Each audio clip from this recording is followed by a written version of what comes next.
Hello and नमस्ते, welcome to my new video. आज चाहिँ म मेरो माइती घर आएको थिएँ। मेरो माइती घरमा के पकाएँ हेर्नुहोस् है भिडियोमा लास्टमा। मैले चाहिँ चिकन पकाएको छु। मैले चाहिँ थोरै प्याज फुराइसकेँ र मैले 1 केजी मासु लिएको छु। मासुलाई पनि प्याजमा एड गर्नुहोस्, तर यसलाई केही बेर मजाले चलाउनुहोस्।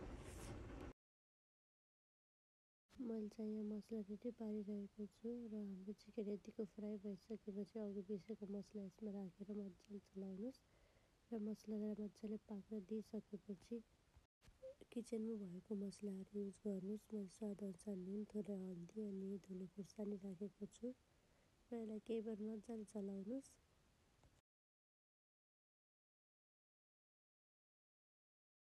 मैले चाहिँ यहाँ दाल पनि राखिसकेको छु र यता हाम्रो चिकन पनि रेडी हुँदैछ र यसमा गोलभेडा एड गरिदिनुहोस् र यो गोलभेडालाई मजाले पाक्न दिनुहोस्। केही बेर मजाले चलाउनुहोस् र अनि हाम्रो टमाटर पनि पाकिसकेको छ। यसको साथै हाम्रो दाल पनि सिटी लागिसक्यो र दाल पनि रेडी भइसक्यो। हेर्नुहोस् त हाम्रो कति राम्रो ग्रेभी भइरहेको छ चिकनको। चिकन चाहिँ हाम्रो पाकिसक्यो।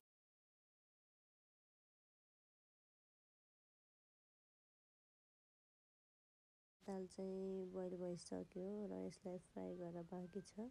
अब चाहिँ हामी दाललाई फ्राई गर्नतिर लागौँ। मैले चाहिँ यहाँ भाँडोमा ओइल राखिसकेँ, थोरै थिचेर पनि राखिसकेँ र प्याज पनि थोरै राखेको छु र केही बेर चलाउनुहोस् प्याजलाई। मैले चाहिँ यहाँ गोलभेडा पनि राखेको छु किनकि यो चनाको दाल हो, एकदम मिठो हुन्छ गोलभेडा राखेपछि र स्वादअनुसार नुन, थोरै हल्दी राखेर केही बेर चलाउनुहोस् र यसमा बोइल भएको दाललाई एड गर्नुहोस्। दाल पनि रेडी भइसक्यो र चिकन पनि रेडी भइसक्यो। भात चाहिँ मैले पहिले नै बसाइसकेको थिएँ। उहाँ चाहिँ मेरो दिदी हुनुहुन्छ अनि पाक्यो कि नै भनेर आउनुभएको छ कि मलाई चाहिँ टेस्ट गर्न एकदम हतार भइसकेको थियो। उहाँले चाहिँ टेस्ट गर्दै हुनुहुन्छ। हेर्नुहोस् है के भन्नुहुन्छ, टेस्ट गर्दै हुनुहुन्छ उहाँले।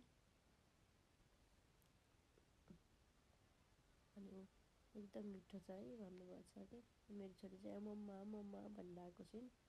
अनि उहाँ चाहिँ मेरो मम्मी हुनुहुन्छ, झाडु लगाइराख्नुपर्छ। अब हामी यहाँ चाहिँ बाहिर बसेर खाना खाने हो कि।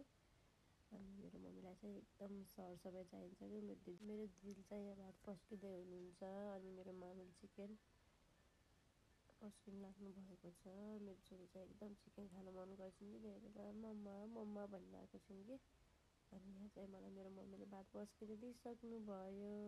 एकदम मिठो भएको थियो आज।